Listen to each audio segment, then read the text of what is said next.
Merci de votre fidélité au programme de BB24. Mesdames, Messieurs, bonjour. Les titres du journal.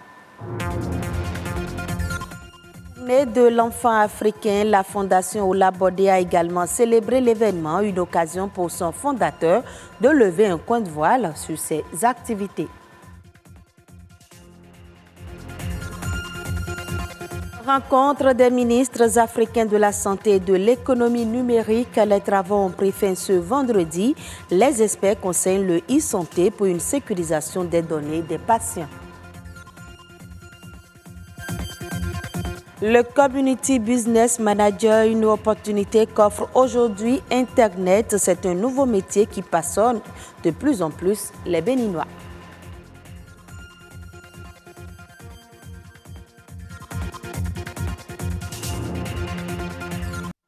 La Fondation Olabode n'est pas restée en marge de la célébration de la journée de l'enfant africain. Le fondateur de ce centre de promotion a saisi l'occasion pour revenir sur le bien fondé du centre et donner des éclairages par rapport aux couches bénéficiaires. Reportage Gloria Oni.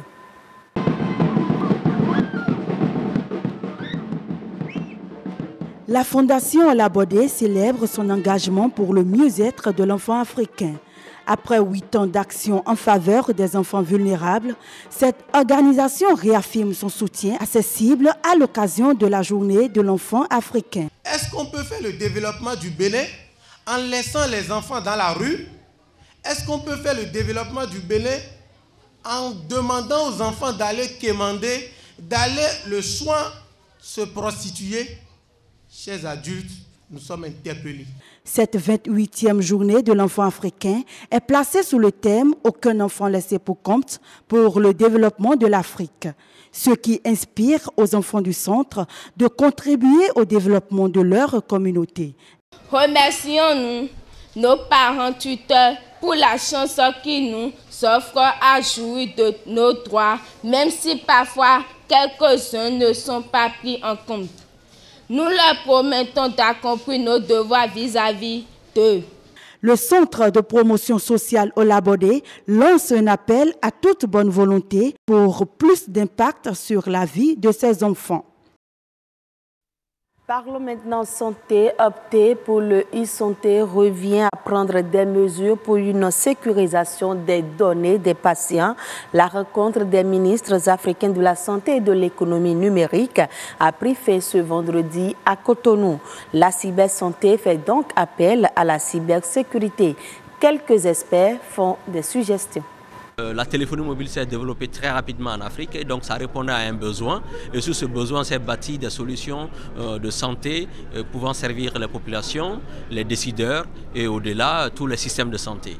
Mais un autre besoin se fait sentir. Il s'agit de la sécurité du patient à l'hôpital. À cette deuxième conférence internationale des ministres de la Santé et des TIC, le point est fait sur les actions des agences de promotion des TIC en santé.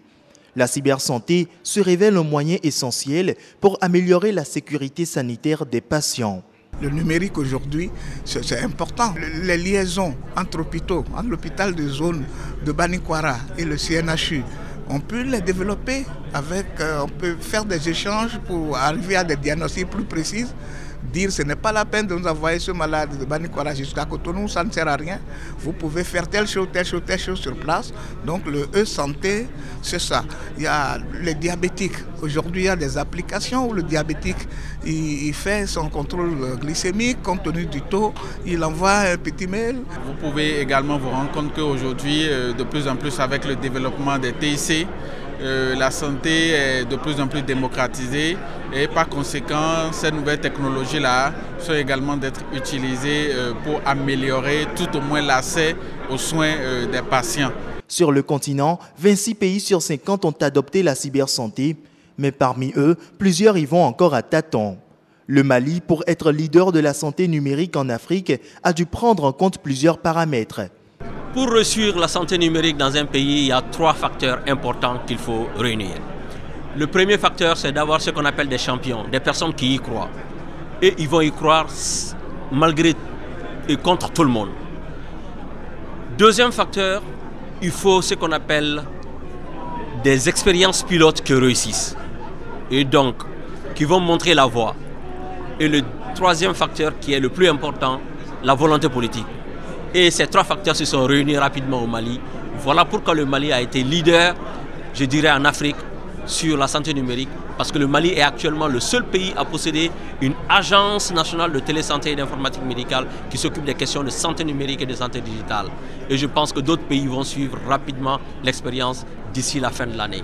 Mais il faut dire que cette stratégie souvent doit être ancrée dans une stratégie globale du pays numérique. Le Sénégal, par exemple, parle de Sénégal numérisé.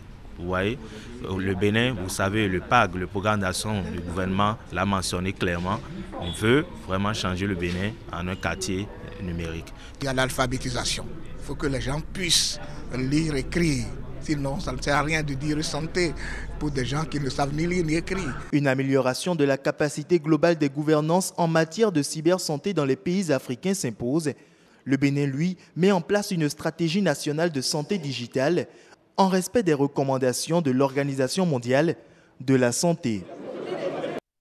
Un outil informatique mondial, l'Internet n'est plus un simple canal d'information et de loisirs.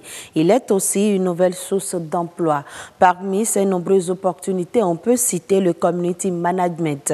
C'est un métier qui consiste à animer et fédérer des communautés pour le compte d'une société, d'une marque ou d'une célébrité. Selon Elodie Akoto-Sodé, le community business manager serait un profil fortement demandé. Elle est au micro de Fallon Azinlo et Louis Koubodo. Le community management, c'est toute action qui vise à créer, promouvoir une entreprise, un acteur, une activité sur les réseaux sociaux et sur Internet. C'est un profil en forte demande parce que aujourd'hui, il y a beaucoup d'entreprises qui se créent et qui veulent en fait avoir une présence sur les réseaux sociaux. On parle de la révolution numérique et beaucoup d'entreprises veulent comprendre c'est quoi le numérique, comment est-ce que le numérique peut les aider à avoir plus de visibilité, à augmenter leur chiffre d'affaires. Donc aujourd'hui, il y a une forte demande en fait dans ce sens et il faudrait vraiment former les compétences pour pouvoir saisir ces opportunités qui sont en train d'être créées aujourd'hui. Les difficultés qu'un community manager rencontre, c'est le stress. Cette personne a vraiment beaucoup de tâches à faire. Donc créer une présence, gérer la communauté, attirer de l'audience, savoir quel contenu il faut publier, à quelle heure et sur quel type de réseau social il faut le faire. Donc tout ça est en même temps en train de gérer les commentaires, les critiques, les pires critiques qu'ils soient. Il faudrait que cette personne soit apte à garder la patience. Il faudrait que cette personne s'informe vraiment dans la vision de l'entreprise pour laquelle elle travaille ou bien pour l'acteur pour lequel cette personne travaille. Tout secteur aujourd'hui en fait a besoin en fait d'une visibilité carrément sur les réseaux sociaux. Pour un acteur politique par exemple, il est évident de pouvoir voir en fait c'est quoi les actions qui sont posées. Quand l'acteur politique quitte ici pour un lieu donné, pour aller assister, pour partir assister à une activité donnée, il faudrait marquer cette présence pour savoir que vraiment cette personne est en train de faire quelque chose.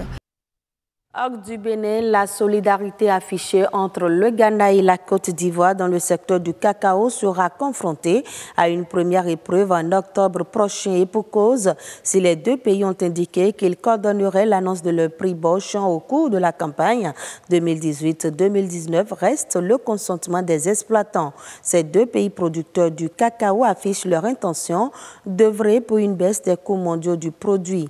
De leur côté, les spécialistes du domaine soulignent que le caractère salutaire des dialogues pourrait ne pas y avoir un véritable impact.